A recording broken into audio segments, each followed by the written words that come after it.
Soy Trek.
I almost said the F word. The hard F. Jesus H. Christ! That'd get us probably taken off YouTube.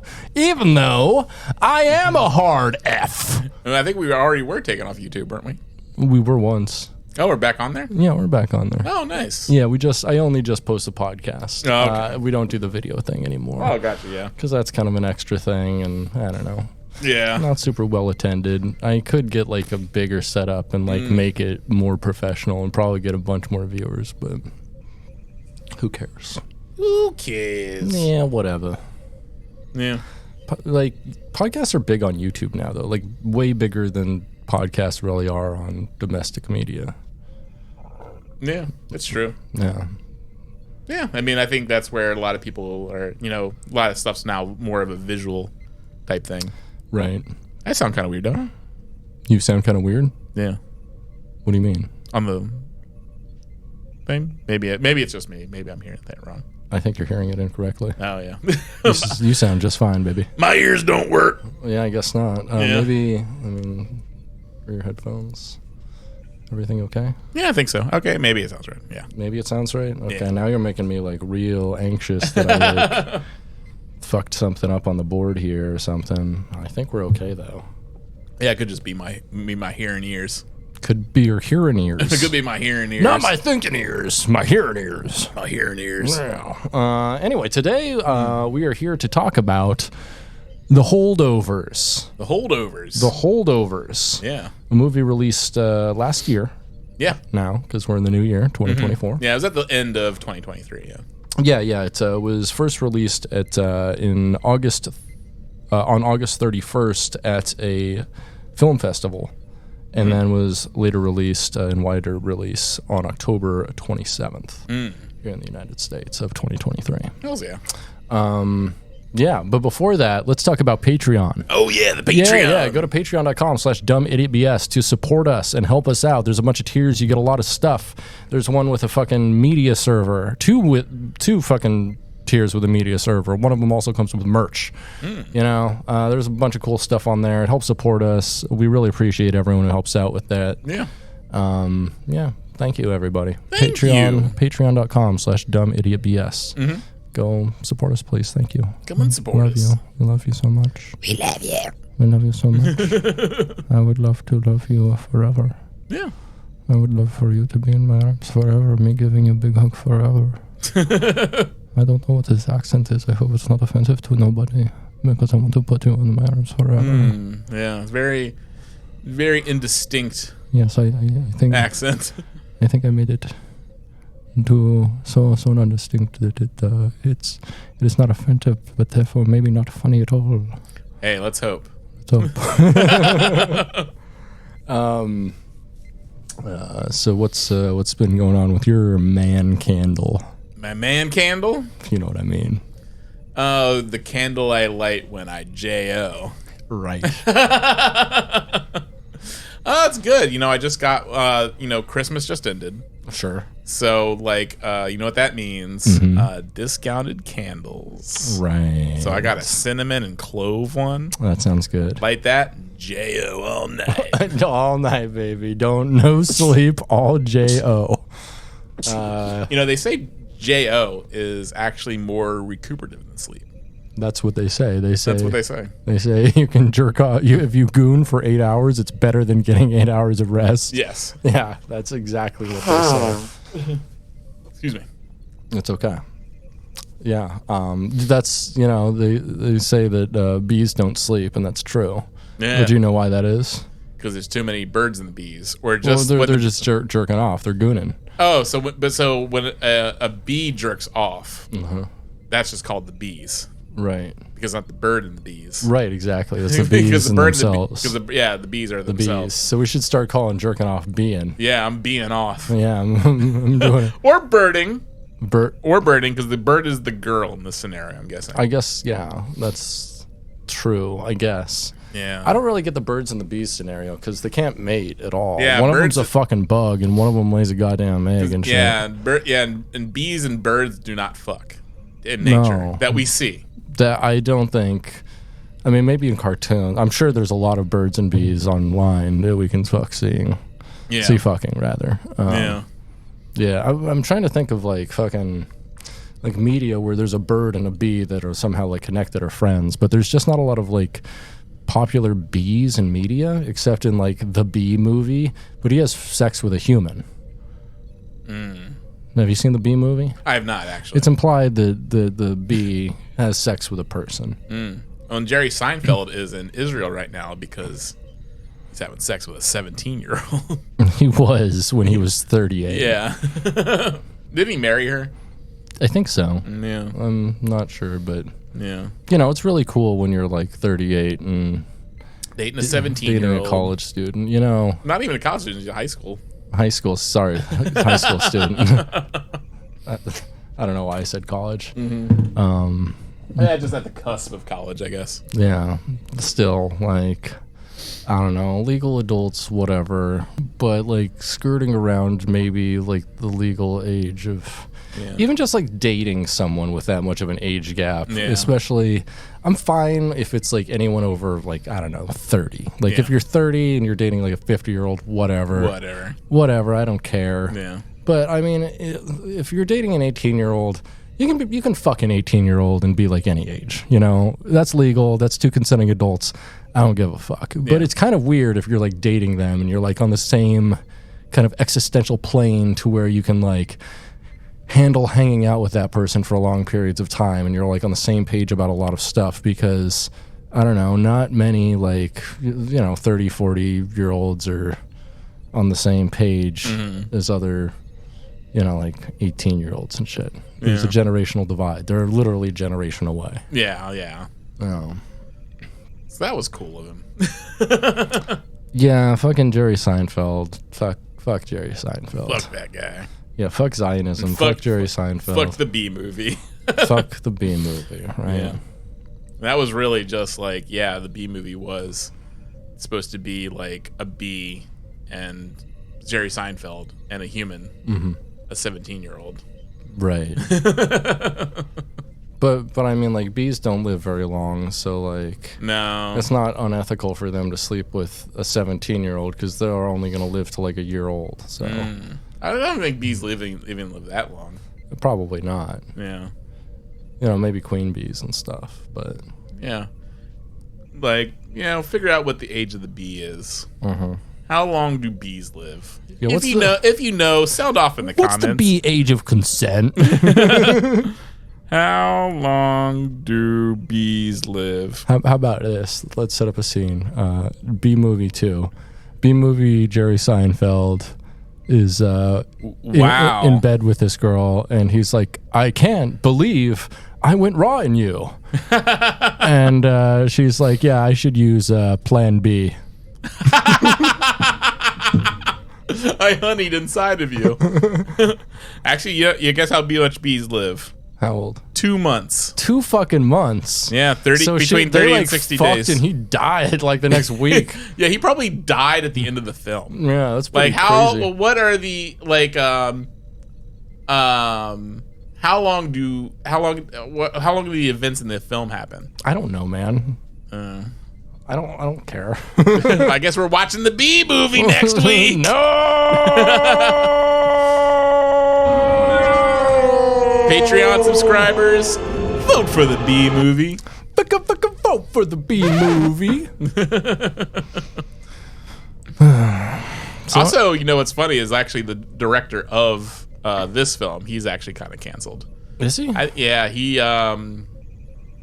He statutory raped what's her face? What? Yeah, the woman from what's it called? She was in, I didn't hear about this. That fucking sucks. yeah, What? No. Alexander Payne. What's her name?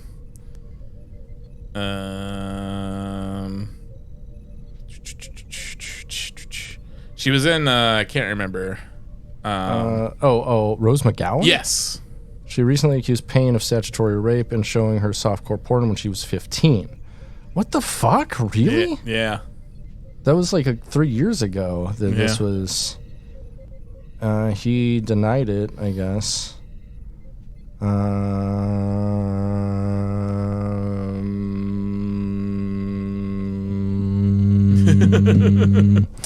That's a bummer. Yeah. Well, should we just not watch this episode? Should we just not review this film because I really liked it? Yeah. Yeah, we can just goof and gaff. I guess so. I mean, it is a good movie, which sucks. I know. It sucks. I mean, if he did that, it fucking sucks. I tend to believe victims, and like, he denied it. So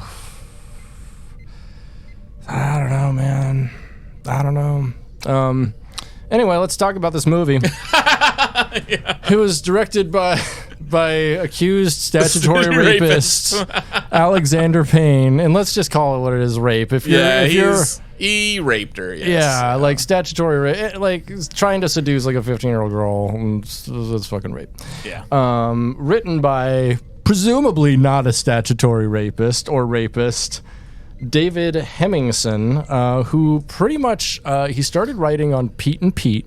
Really? Yeah, and he's written just a bunch of television pretty much up to this point. He wrote a bunch for Don't Trust the Bee in Apartment 23. Oh, I love that show. Yeah, and a bunch of other series actually. He's been just writing on TV for a long time. Interesting. Mm-hmm. But I think this might be his first like big feature film, and it's a pretty great debut for a script, I'd say.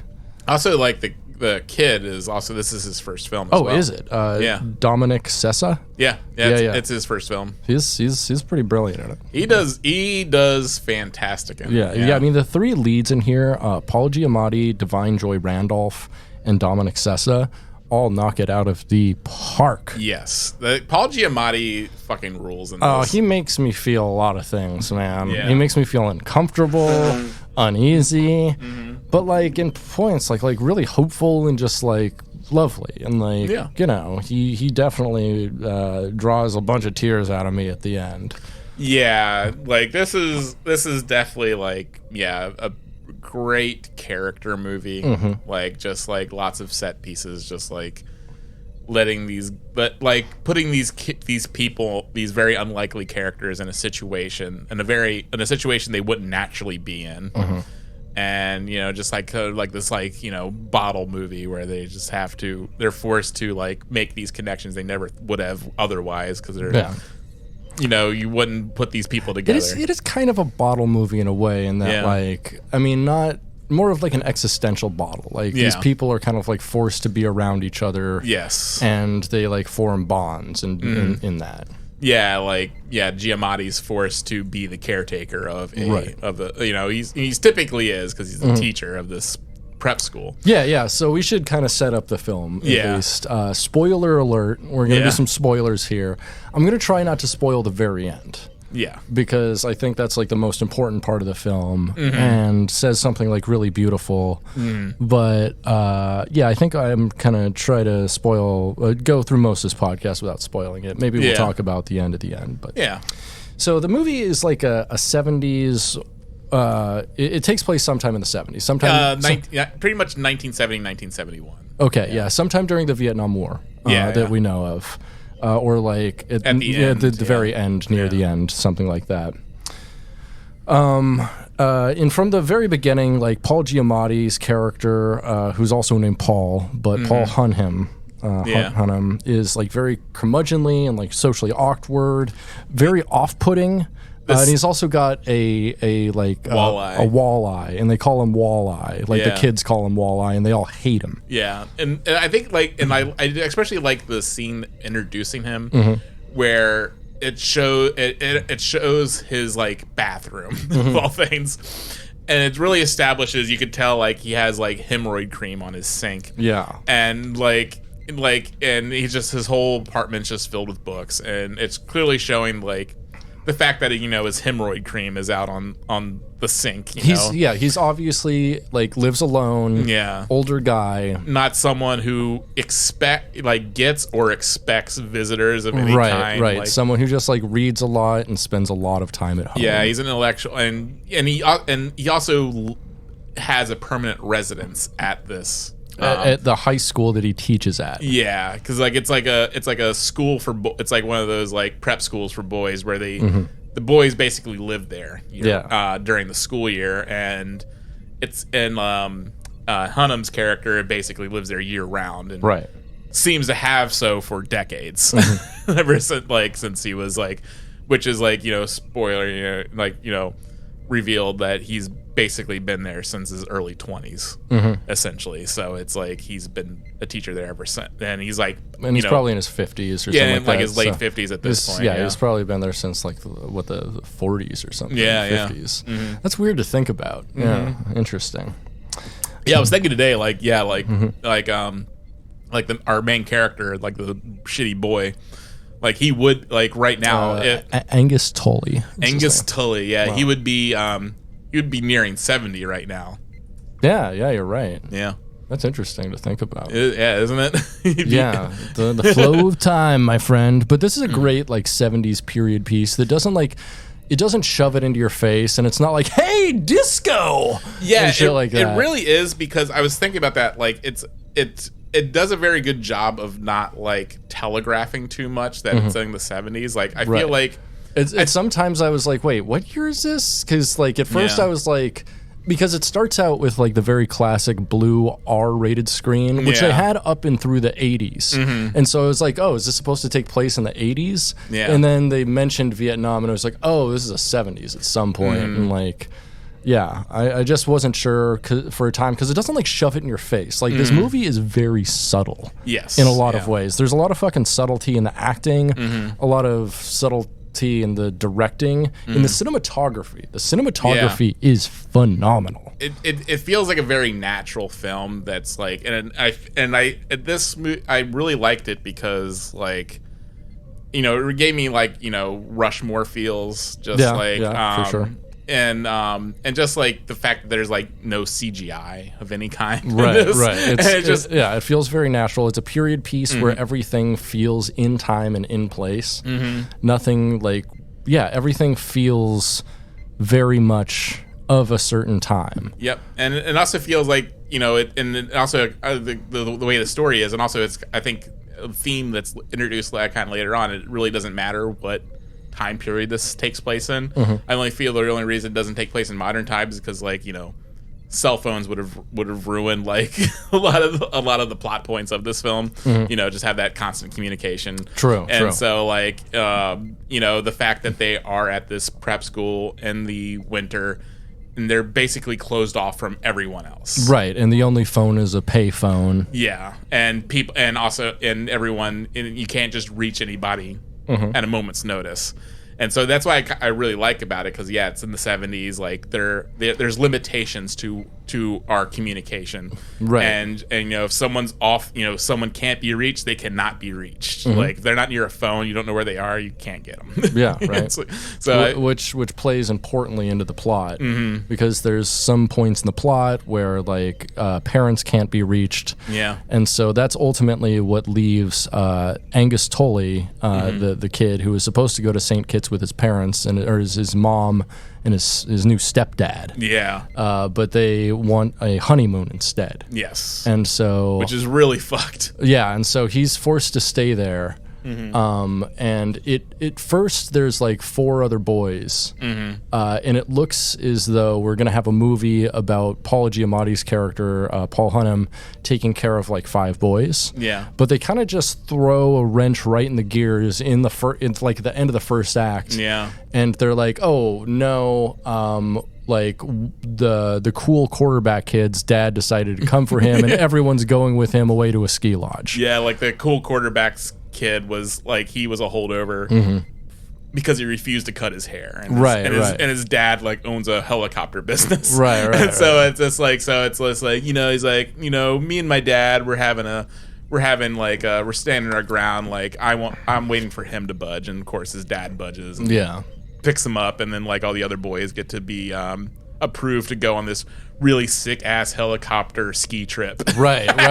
except for Angus Tully, who is left there, and with nobody except for actually I guess like technically 3 people. 3 people, yeah. But because also the janitor also, Denny, I think, is also there, but mostly Mary, who is like the chef there, she's the head of the kitchen or whatever. Yeah. We'll just call her the chef. And she had a son that also attended, and because like this movie has a lot, it does have a lot of commentary on, especially like class. Yes, and so much commentary on class. And and we see like Hunnam is like, he's very antagonistic towards the boys.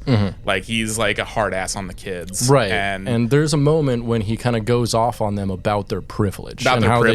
Which I really loved, except it ended with the weirdest edit cut. It was just weird fade cut into the next scene. Yeah. And it didn't give like the tension room to like breathe a little bit. Yeah. It was there was only a couple parts of this movie that I was like, what? But for the most part, I fucking love this movie. But the editing, I thought, was one of the weaker parts of the film, to be honest. Absolutely. And like Mary, she like, she like has a job, her job in the kitchen, and it's kind of like established that she pretty much got the job there so her son could attend, right? Because she couldn't afford to put her son in the school anyway. Yeah. And and she's a black woman, and gets this son in, and something they established from the beginning, her son had graduated the year prior and then joined the war willingly for the GI Bill, and then died. Right. And I thought there was like a really interesting shot where it's like, it's showing like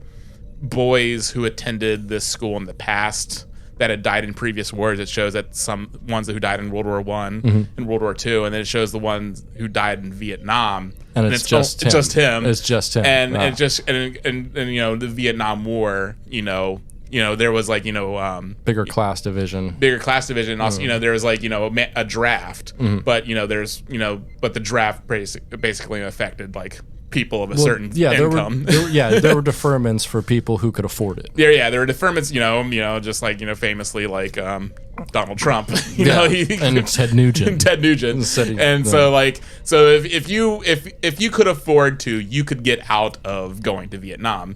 And it shows like this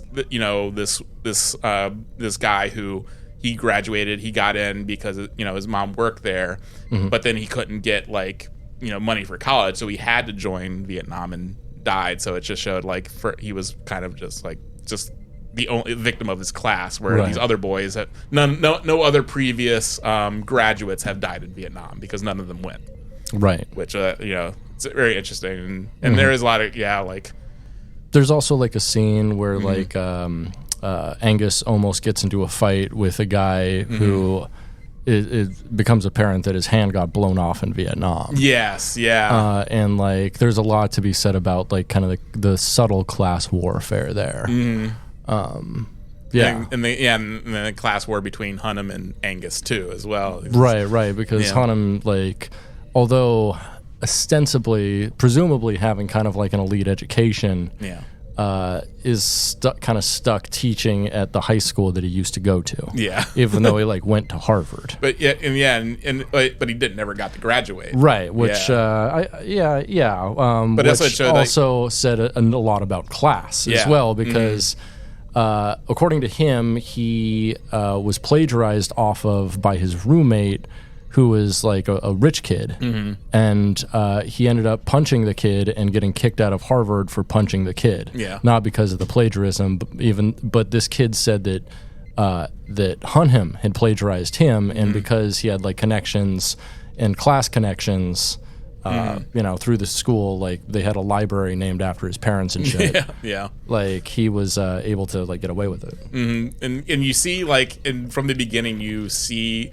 And you don't know where it comes from. You just think he's like a hard teacher because in the beginning, like before, like he's tasked with looking over these kids, like he's having like a battle with the dean. Yeah, because like he refused to give like one kid a passing grade for turning in shit work. Right. And the dean was trying to explain the politics to Hunnam about like, look, these, and basically like. And there's a really good but anyway, I don't want to get too ahead of myself, but like he's basically saying like, look, you need to play ball, like our school needs money, like we can't just like these these parents are paying top dollar to send their kids here, and if we want more money, you have to pass them. And Hunnam is like he's sticking to his principles. He's a very principled guy, and he doesn't want to pass him on crap work because Hunnam has very, very high standards, and he's just like, if he's not going to give me a passing grade, I'm not getting a passing. He's not getting passing work, I'm not getting a passing grade, and he's really digging his heels in this, and you're kind of just thinking like, oh, he's just like has this like high expectation, but you kind of see that there's this other like history with him, and this resentment towards these children in a way, which honestly kind of makes sense. And this thing that's modeled that happened to him is being re-experienced basically, like this rich kid getting deferments because he's privileged, and he's getting a passing grade where Hunnam's been in this arrested development, for the last 30 years, being reduced to teaching at his old high school and living there. And even though he's like this teacher of like ancient history, he's never been to any of these places he's so educated about. Right. And he's talked about writing a monogram on one of them. Yeah. Which kind of becomes like an interesting kind of like plot point that they kind of come back to at the end. Yeah. But yeah, he wants to like travel, or at least like write books about like places he's never been. And then like they ask him why he doesn't want to write a full book, and he's like, I don't think I have a full book in me. Yeah. And fucking Mary says something right after that really like broke me almost, was you can't even dream a full dream, can you? Yeah. It's like, damn, wow. Yeah. Sometimes I feel that way artistically. Yeah. And I think like and especially with Hunnam is like, a lot of it comes down to almost fear, and just he's depressed. Like he's depressed. Yeah, there's a scene where it like makes it clear that him and Tully. Oh, well, I mean that's kind of getting ahead of ourselves. Yeah. We should talk about a couple things that happen in this movie. There's a great scene where they're like Tully is left alone with Hunnam, and they kind of get in an argument. Tully tells Hunnam that everyone hates him basically, and like he kind of like goes running through the place and running into the gym, and he dives on the springboard and dislocates his shoulder. And they go to the hospital, and Tully like kind of tries to make sure that no paperwork is done. Yeah. So that no one will get in trouble. Yeah. Most specifically, Hunnam. Yeah. Right. And Hunnam actually like appreciates this, but is like, oh, you can't lie. Barton men don't lie, and their school's name is Barton. Mm-hmm. And yeah, but he still appreciates the favor, and this kind of like kicks off like a trail. It's like a common theme in this movie where there will be like little lies placed throughout, and like kind of elaborate lies like unfolded just for like fun and chuckles and stuff. And it's every scene that they do it in is pretty fun. Oh yeah, absolutely. I enjoy it. Yeah. Yeah, and it just shows like they've been forced to just like be in this situation together. And from the beginning, when it shows their first interaction, like Hunnam is completely dismissive of Angus. Like he does a group punishment for the entire class because Angus wants to leave early. Yeah, well, because Angus basically tries to stick up for the whole class. Yeah. But then like he sees that he's trying to like be a hero for the class and punishes the whole class for it. Yeah. Because some teachers will do that. Yeah. And so you're just not, but given their circumstances, like they're forced to see each other outside of their own groups and just be very human together, and they in a very short amount of time they just form this very deep friendship, and especially like we see like Angus's like because especially like we learned about Angus's like history, like we learn his father's out of the picture. Right. Like his mom has married this new guy, and he's kind of seen as like as completely disposable as well. It's insinuated earlier in the film that his father's dead. It doesn't outright say it, but he tells everyone he tells everyone that his father's dead. Yeah. And it's clear like, and the mom has some issues with her husband. And it's clear like she's just focusing entirely on this new relationship, and like Angus is also just and we learn the husband's kind of pushed away conveniently, and also Angus is also conveniently being pushed out of the way and forgotten about. Yeah. So there's a great scene, several scenes actually, at a party that the secretary who works at the school but also works at a waitress in town and diffuses the fight earlier in the film invites them to. And this party like is like kind of a defining scene, I think, for all three characters. It addresses Mary and like kind of the trauma she has with her son dying, like because she's like puts herself in charge of music and starts playing some music that she used to dance with her kid to, and someone tries to get it changed, and she's like, "Don't you fucking touch that!" Yeah. Because it's crazy. Like her son died like a year ago, right? And so it's clear like she has not had any really like time to grieve or mourn him. Yeah, because she still keeps his uniform in the closet, and then a box that that is explained later, but she like touches and like holds her hand to for a while in the closet. Yeah, and he was like also like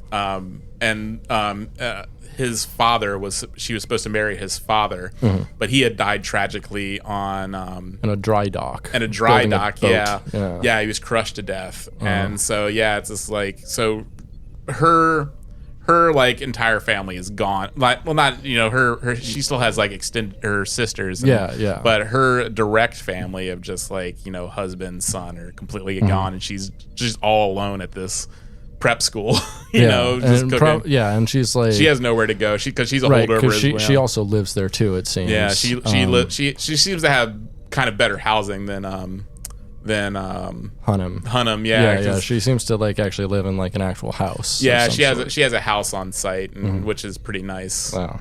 Which is kind of because like when they show like that the kids have to live there, like they are like, well, we're saving money, because it kind of almost implies like this school does need money, because like doing for cost cutting measures, like they cut off the heat the entire school except one small part. They have to stay in the infirmary together. Yeah, they have to bunk up in the infirmary, which all the kids are completely like pissed about, and except for Hunnam doesn't seem to care because he's also seems to be battling like an alcohol problem. Oh, like, this movie might have been sponsored by Jim Beam. I'm not sure because they consume a lot of. He consumes so much Jim Beam in this film. Yeah, he is just constantly drinking Jim Beam, and I think before the kids go to the helicopter ski weekend, like one kid goes to Angus, he's like, we can smell it on him already. It's like at breakfast, like he's already drinking. Yeah, and he's like, "Can you blame him? It's freezing in here." Yeah. So I'm like, okay, I guess. Yeah,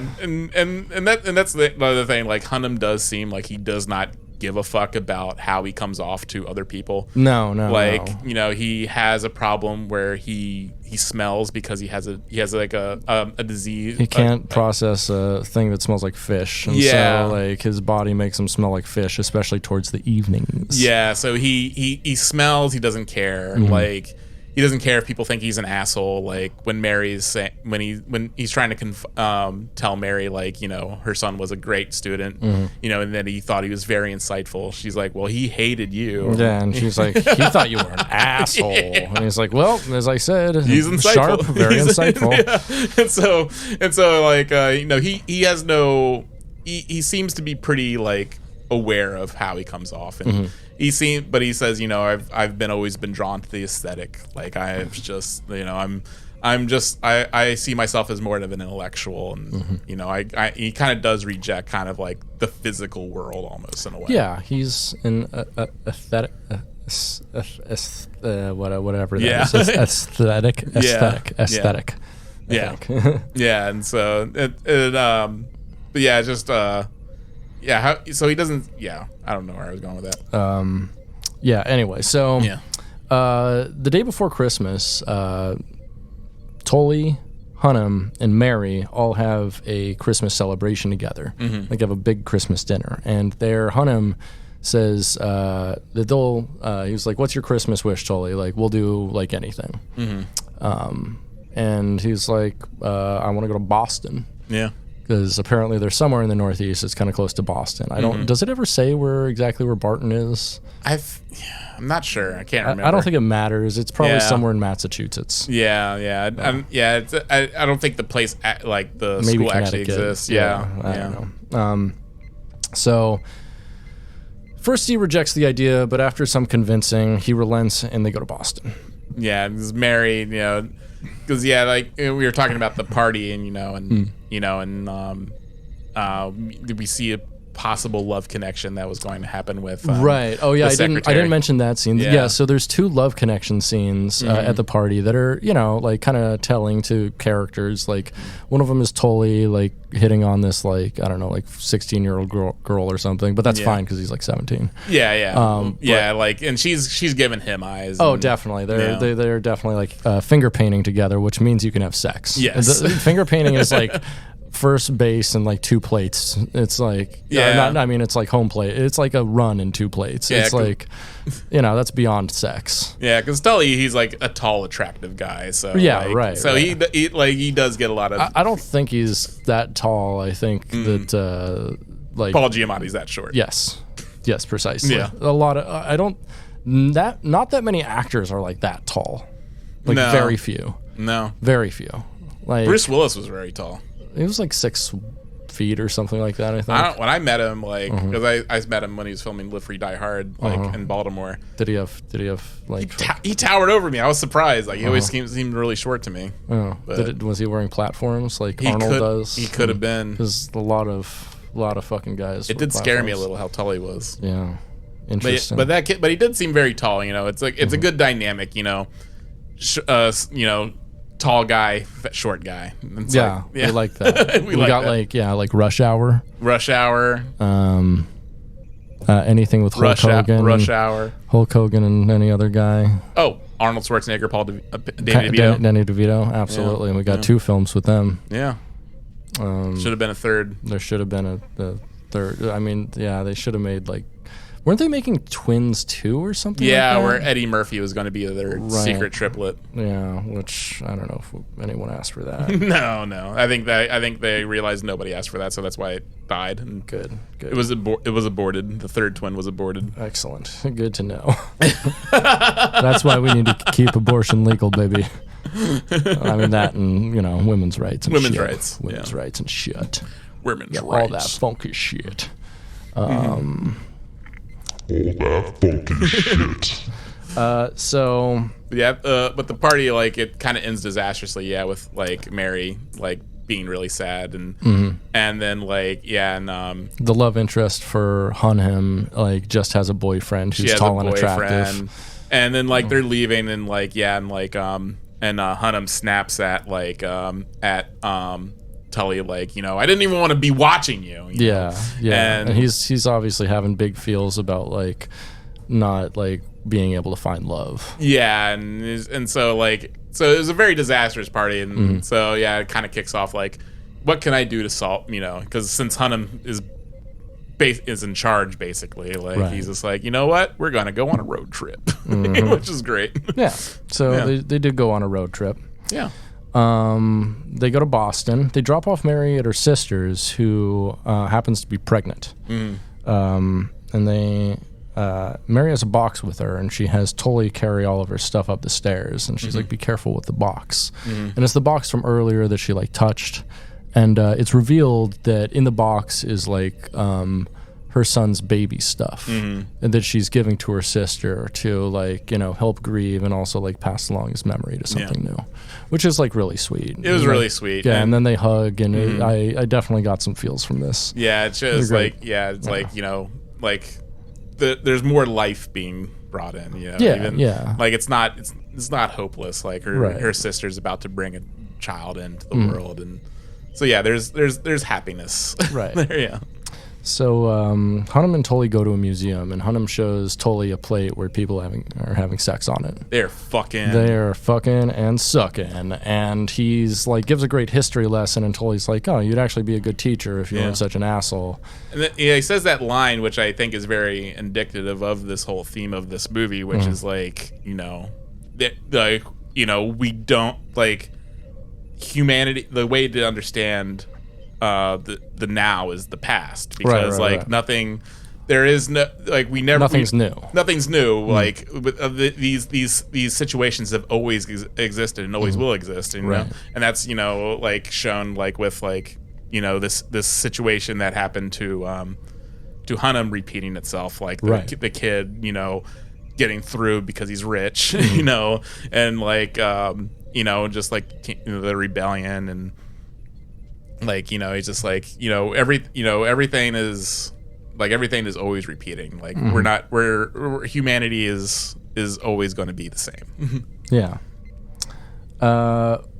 Next we get like a scene where they go ice skating in Boston, and Hunham sees an old colleague from Harvard, and they turn on the old lies again, and Tully like tells them like a totally made up, well, first Hunham starts telling him a totally made up thing, like he's like teaching abroad and stuff like that, and Tully throws in that he's like writing a book and stuff, and that's a pretty funny scene. But when asked about it, like Hunham reveals the thing about him getting thrown out of Harvard, and he reveals that he's also like not legitimate faculty, basically, because he never got his degree. And so he's, he had a guy at the academy who believed in him, who hired him there like 30 years ago. And he's just been kind of like hiding there as illegitimate faculty ever since. The guy who hired him was the only one who knows he didn't actually graduate college. He's just like, so like he's basically safe from his secret ever being found out. But he's especially like, I mean, when going for a new thing, I'd be like, oh yeah, I used to teach here for 30 years.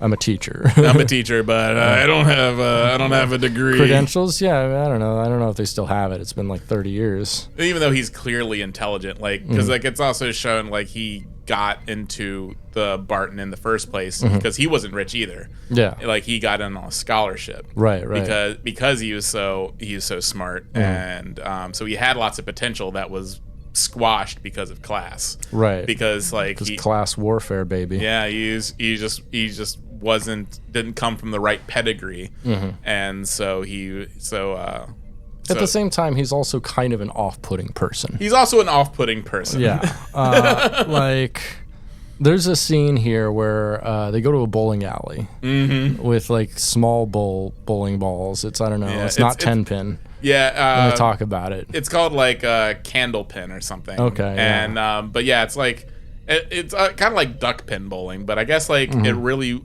like, candle pin bowling was very popular in Boston at this time. Interesting. Yeah, that's what I read. Like, I was like, oh, that's fascinating. And, yeah. Hunnam talks to a guy who's dressed as Santa and the bartender and just says a bunch of like stuffy bullshit. It's very funny. Because he looks over at Tully and Tully is like just like, you know, laying the schmaltz on, you know, just some like, girls. On some girls. So he's just like, and so Hunnam's like, okay. And starts talking about like Santa's Greek roots and how he'd more likely be wearing like a robe and sandals. Yeah. He's like, sir, did you know what you're wearing is historically inaccurate? Santa coming from Turkey would be more at home in sandals than what you're wearing. Because he's like, it was such a great Paul Giamatti scene. It was, where he just makes everything uncomfortable. And he's smoking a pipe. And right before this, there's a great question that comes back around at the end where Tully asks Hunnam, like, hey, because he has the wall eye, he's like, hey, which eye do I look into? Yeah. And Paul Giamatti just goes, huh! And that's it. He leaves it at that. Hunnam leaves it at that. Which apparently, one thing they do in this is they constantly switch eyes, which one's wall eye. Really? Yeah. I didn't notice that. Yeah, like just to keep you guessing, because like which eye like is because they change it every single time, that's pretty fun. Which is very fun, because and it kind of adds to the confusion when he's asked. He's like, well, which eye do I look at? And he's just like, lots of people ask that, and he just leaves it at that. But yeah, like it's a good scene, and just him trying to like, you know, to actually have for like one of the first times in his life actually just like have like a just like a social moment with some strangers, and he just completely fails. Yeah, they just stare at him. Yeah. But after this, they go to a movie, and Tully escapes, and Tully tries to escape and get in a cab, but Hunnam like tracks him down, and he's like, "Where are you going?"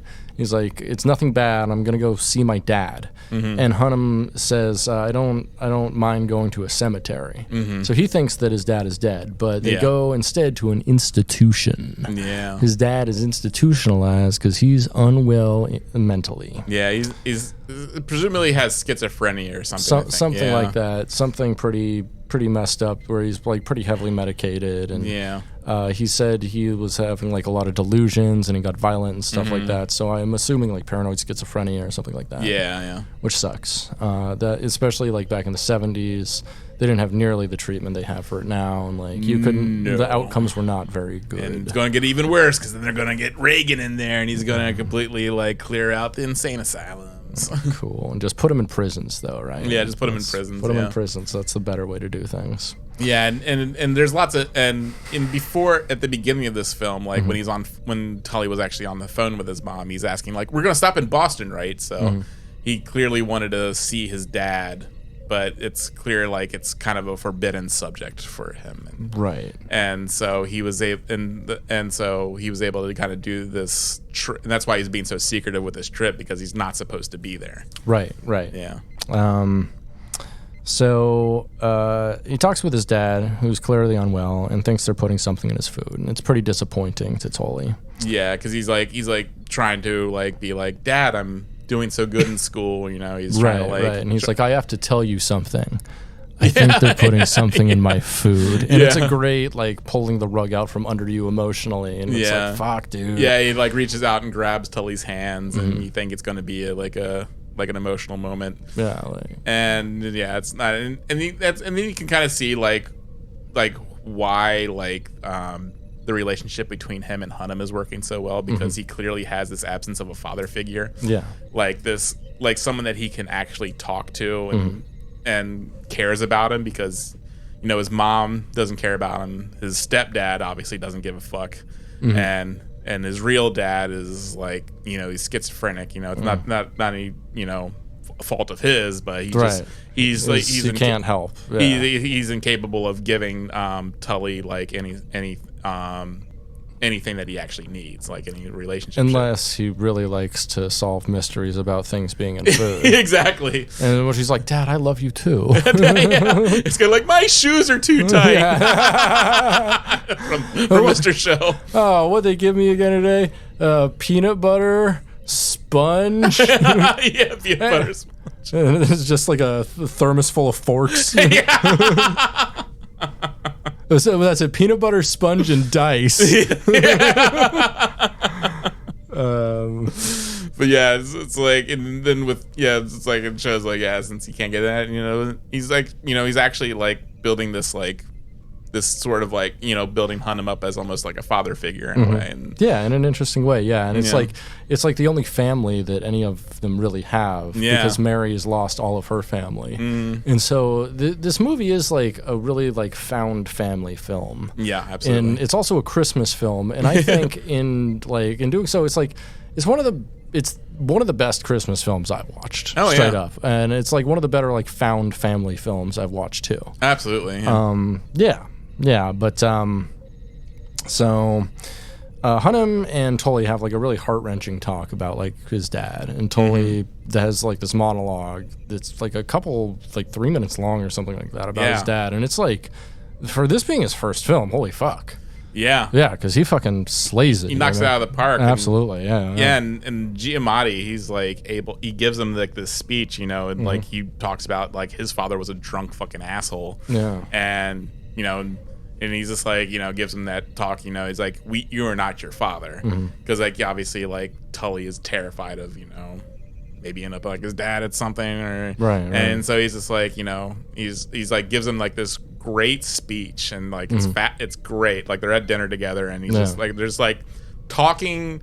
They're having, like, a very just, like, honest and open communication. Which is, like, and it's such a, like, 180 from where they started off this movie, because they, you know, like just like how they had this like, you know, the barrier of like the teacher and student, you know, and especially like they kind of existed, you know, and then like in these different class structures, this, you know, just like, you know, just like you know, how he's like, you know, Hunnam's a teacher, student teacher relationship, and it's like something that was like completely, you know, something that they would have not been doing otherwise. And by this point in the film, they're just like having this really just open, honest, emotional conversation, and really just speaking to each other, and it's great. Yeah, it's beautiful. Yeah, love to see it. So yeah, as you said, they're at dinner when they're doing this, and Mary arrives, and they want Cherry's Jubilee, but they won't serve it to them because they have someone under 18 in their group. Yeah, like you can't have it because it has whiskey or rum or something, brandy in it, right. And like and I do like how Mary, she's using her you know, culinary expertise, and she's like, well, is the alcohol is going to be cooked out, you know, she's being very nice about it, but like the woman's like, no, it has alcohol. And so she's like, do you have cherries, do you have ice cream? Okay, we'll take that to go. And they make Cherry's Jubilee in the parking lot with a whiskey, and it's a sweet scene where they just basically set the box on fire. It's really good. Yeah, it's really sweet. So they drive back and celebrate New Year's together, and it feels very like family. And Denny, the janitor's there. He's pretty cool. Yeah, and Denny's definitely hitting Mary. Oh, definitely hitting that for sure, or trying to at least. Or trying to. Like, he seems like he's kind of successful. Perhaps. Yeah. Because she calls him Daddy. Yeah, she does. So yeah, I don't know. Yeah. So, Tully's parents show up now, and this is the climax of the film, and I'm not going to spoil this. Yeah. But we could put a spoiler warning in. Yeah, okay, sure. Yeah, like the spoiler warning. If you wanna watch this movie and enjoy it, like stop now and definitely come back and listen at a later point. Yeah, sure. So here we go. Spoiler alert time thing, I guess. Okay, yeah, that. So Tully's parents show up, and apparently Tully gave his dad a snow globe at the institution. Yeah. And he attacked somebody with it and got ejected from the institution, which causes a lot of problems. Hunnam is called in and takes full responsibility for this, lying and saying it was his idea. Yeah, because like Tully was talking about how because he's kind of like he's a little bit of a problem student, like just like with his attitude, and he's about to get ejected and put into a military academy. Yeah, and like his mom, or at least his mom, has been threatening to put him into a military school, and the fact that during this break he disobeyed her and went and saw his dad when told not to, and didn't actually, and gave him a weapon. Right. And I think it's the same like snow globe, like at the party. I think it is that same. Yeah, he was observing. He was like looking at a snow globe at the party. So it's presumed that he took that snow globe. Right. He stole a snow globe and gave it to his dad, which is cool. Yeah, it's cool. Yeah, it's a good thing to do. So Hunnam takes like full responsibility, and like when asked like about it, he says he like doesn't give a shit because his parents weren't possible to reach, and he was the only one like put in charge of this kid. Yeah, and he thought it'd be a fine idea. He didn't know it was forbidden because they couldn't be reached. Yeah, which is kind of fair. Yeah, and the mom is pretty much at fault for this. Right. But the fucking stepdad is being a dickhead about being a complete dickhead. So, yeah, Hunnam is fired. Yeah. After like his insistence that Tully stay in the academy, and that it would be detrimental for him to go to like military academy. Yeah. And so they decide to let Tully stay. With his stuff cleared out, Mary comes to talk to Hunnam before he leaves. She gives him a blank book with lots of pages to fill, full of his travels and his experiences, and he's like, I don't know about this, and you know, it's a really touching scene between the two of them. You know, there's like you don't know what's going to happen to Hunnam because he's never really traveled before. So is he really going to travel, or is he just going to like find a little job somewhere and continue his little life? I assume that he probably has some money saved up. Yeah, from working there for like 30 years and not going anywhere. But I do think, I think this is like the best possible outcome because it's clear like he had some sort of like mental block from allowing him to fully enjoy his life. That's true. And this gave him a freedom, the freedom to do so. Because also like I want to say like also when it shows when they first return after this winter break is over, like I like how it shows how they all basically like kind of return to their previous roles.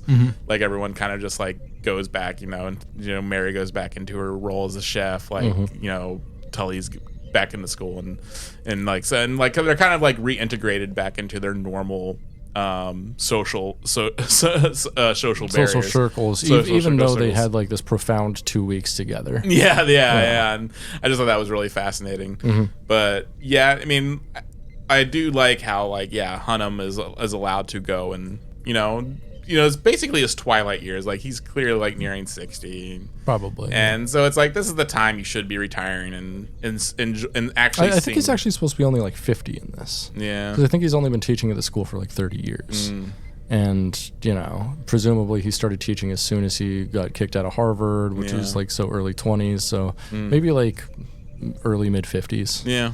So but still, it's like you have your money saved up. He should. Yeah. 100%. Yeah, the world's his oyster. Like he's able to go do whatever he wants. Yeah, hopefully so. Yeah, I do like how when like it shows like when Tully's watching Hunnam pack up, and that the one asshole kid comes up and he's just like, "Here he got kicked out for eating poop." Yeah, he's just like, he's the kid who earlier said he thought he was jerking off in the Cobb salad. Yeah, which was actually pretty funny. Yeah, and then like Tully, and he's still because like he can't. Because he's a teenager, he can't just be like, fuck you, dude. Like he's my friend. He's like, sure. He's just like, no, I didn't hear that happen. Like, but he can't be like, I just had a moment. I had like a profound emotional 2 weeks with this creepy old guy. Like, this weird old dude who everyone hates. who's now my dad. Yeah. So, and right after this, Tully says goodbye to Hunnam and thanks to him for what he did. He's like, I don't know what happened, but I know I'm here and you got fired. Yeah. They say goodbye, and Hunnam says, you can do this to Tully. And this, like, really hit me. Yeah. This was, like, one of those, like, almost like Wes Anderson type endings, early Wes Anderson, where it's like, let's do a fucking father-son thing and make everyone cry. Yeah. And it really fucking got me. Waterworks for this one. And I do also like we had the moment when he left after, you know, when he is getting Hunnam's getting let out, you know, and I do like how he tells the dean, "You, sir, are penis cancer." Oh yeah, he's like, I knew you 30 years ago when I was teaching you, and I know you now, so I have the distinct pleasure of telling you you are penis cancer in human form. It's genius. And also he steals his brandy. He steals his brandy. His Louis 14 or whatever brandy, which is very expensive shit. But he looks at Tully and goes, "It's this eye." Which is calling back, and like he points to which eye you look at, and so that I like that moment as well. Yeah, it's me like, too. Like they're just like they're having just like the human good moments. Yeah. They've erased what the barriers that separated them. Yeah. So Hunnam drives off and takes a sip of the expensive brandy and spits it out and drives away. Yeah. And that's it. That's the end of the movie. Is he in the movie? I fucking love this film. How'd you like it? Oh, I loved it too. It was a nice surprise. I'm pretty sure like the only reason why it hasn't been talked about more is probably because of Alexander Burns' crimes. Yeah. But yeah, like powerful performance by Giamatti. Like he does an amazing job. This and like the acting's top notch between our three leads. Absolutely. Like Mary, she's like in Only Murders in the Building. Yeah, Divine Joy Randolph. She does a really good job at that. Her role in Only Murders in the Building is more comical. Okay, yeah, I can imagine. She seems like she's funny, but she's not played that funny in this movie. No, yeah, it is played pretty serious. She's very quiet and she in pain and grief and and grief. But yeah, I really love her character. Her breakdown at the party was great. Like very she fucking killed it. Like all three leads were absolutely essential to this film, and like all the heart and the mind of the film. Absolutely, yeah. I would recommend people watch it. It's definitely like something that's like not talked about as much, like by other just like movies of 2023. You didn't hear too much, but I'm sure it'll get a little resurgence when inevitably it'll get a couple Oscar nods. I'm sure for be a good Christmas movie. Honestly, probably all three leads will probably get an Oscar nod, in my opinion. I think so. Like Giamatti, especially I just think I think this is one of his more definitely emotional roles. I mean, he showed that it is just dramatic chops in American Splendor. He does it in everything. He's fucking incredible. Yeah, I fucking love Giamatti. Yeah, he's also a good comedic actor. He was pig vomit in Private Parts. Right. It's just he's a very funny guy, and he does a fantastic job in this. Like you're rooting for him the entire time, even though he's ostensibly very hard character to like at the beginning. He's like an asshole to everybody. He hates kids. Like he doesn't want to be watching them in the first place. And it's definitely like a redemption for him, and he's able in this short amount of time, he's putting it into a very alien situation for him. Yeah, where he's actually forced to bare his soul and just be a human being, and not a hermit. Because it's as they're saying, how the scene introduces him, it's clear he has never had anybody else in that apartment. Yeah, he has like like this power dynamic that he's gotten used to for the last 30 years, and that's his only relationship with people.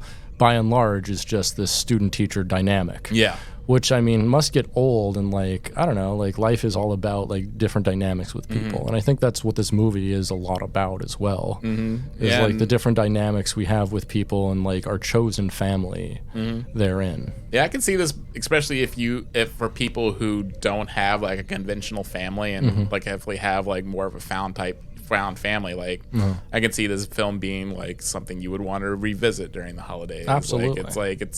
It's a great movie and has like good emotional core. And as we were saying, like it takes place during 1970, and it definitely is like a film that could exist in any time. And there's not too many like historical cues except for like the fact Vietnam War, right, clearly, and the fact they're watching like the dating game or whatever. Yeah, and that they don't have cell phones. They don't have cell phones, and so it's just like you're not really like, it's not really like in other time period movies, like it's really hit it doesn't kick you right in the dick with its time period shit. It's more subtle. This movie is very subtle and good at its subtlety. Yes. It doesn't say a lot of its messages out loud or anything. It kind of just lets them sit there and lets you kind of fucking marinate in it, which is good. I like it. It's a pretty long film too. It's 2 hours and 13 minutes. Oh yeah. Yeah, which I think is, if a movie is good enough, it justifies its runtime, and this definitely justifies its runtime. Yeah. It went by pretty quick for me. Yeah, same. Yeah, that was even though I watched it over the period of 4 hours. Yeah, stopping and taking notes and I would definitely tell people to watch it. Actually, when I was just in Boston for the holidays. Yeah. And I read, the guy in the liquor store scene, after they meet the former after Hunter meets his former student, colleague, whatever. I guess the guy that was like working at that liquor store actually does work there in real life. Oh, nice. Yeah, he's actually actual dude. So I was just like, oh, I want to go to that liquor store and say good job on that movie. Cool, dude. But I didn't. I forgot. Bummer. I forgot to look up what you could have made that guy's year. Yeah, I'm sure like lots of people are probably going like, hey, that was a fucking good movie you was in. No. But yeah, because he was just like, he's like, hey, do whatever you want, guy, or whatever. Killer. Yeah, do whatever you want, killer. Yeah, it's just definitely like just Boston dude. So very. Yeah, I missed my chance to go say good job. Bummer, dog. I know. Maybe have you considered self-harm? I have. Yeah, probably self-flagellate for fucking missing that one, or self-fellatiate. Self-fellatiate, yeah. I'll self-fellatiate myself. Self-fellatiate yourself. Baby. Yeah, really like this film. Yeah. Great music, really great soundtrack, especially. Yeah. Really cool song selection. This Alexander Payne, or whoever the music, director was, is definitely like plugged into like a really good like Spotify playlist of like indie folk kind of shit. Yeah. Pretty good stuff. Yeah, very time appropriate. Yeah, there was a great song that's actually really like kind of new by a Seattle musician named Damien Hirado called Silver Joy. Okay. And it's only like a 10-year-old track or something. And it's the one that plays at the very beginning and a couple times throughout the beginning. They used like the guitar chords and stuff. Oh, okay. Yeah, really, really beautiful song. But nice. Yeah, just great music in general. Great film in general. I'd recommend it, although Alexander Payne apparently is a sex pest and things they don't allow us to say on YouTube. Yeah. And we put this on YouTube, so oh yeah, we're gonna yeah. So yeah, I don't know, download it, don't pay them. Yeah, download it. Yep, just download them, don't pay them. That's how I saw it. I saw it in your Plex server. Hell yeah, go on my Plex server. Pay me instead of Alexander Payne, baby. Yeah. He's a pain in the ass. Alexander Payne in the ass. Got him. Yeah, you got anything else to say on this bad boy? No, it's good. Yeah, all right. Well, I guess that's a great place for us to leave it. Yeah, Thanks see it for Giamatti and Dominic and Divine. Yes. Yeah, see it for them. They do an incredible job. Yeah, absolutely. It is definitely an actor and actress film. Like Yes. it stands on their 3 performances. If you replaced any of them, I don't think it would have been nearly as strong of a film. No. Yeah, it was just fucking great. Yeah. Yeah. Go see it, everybody. Go see it. Well, I think that's a great place for us to leave it. Thanks for hanging with us, Soyagers. Be well, travel safe, and check out the Holdovers from 2023. Yeah. Thanks for checking with the Soy Boys, Girls, and the Willy Beans. Hang Dong and Shocker. Soy, soy, soy, soy, soy, soy. Soy, soy, soy, soy, soy, soy, soy, soy. Soy, soy, soy, soy, soy, soy, soy, soy. Soy, soy, soy, soy, soy. Bulbous and beleaguered. Bulbous and beleaguered. Bulbasaur. Bulbasaur. Bulbasaur. Bulbasaur. Bulbasaur. Your matchbooks are looking so good. Won't you give me a matchbook? I'm in the mood. The matchbooks are looking so tasty. Won't you open up wide? It's getting pasty. Stick it in, stick it in, stick it in, stick it in, stick it in, stick it in, stick it in, stick it in, stick it in, stick it in, stick it in, stick it in, stick it in, stick it in, stick it in, stick it in.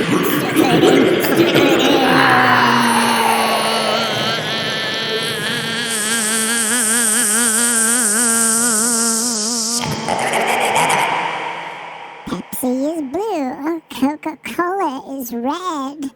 I'd rather be red than dead.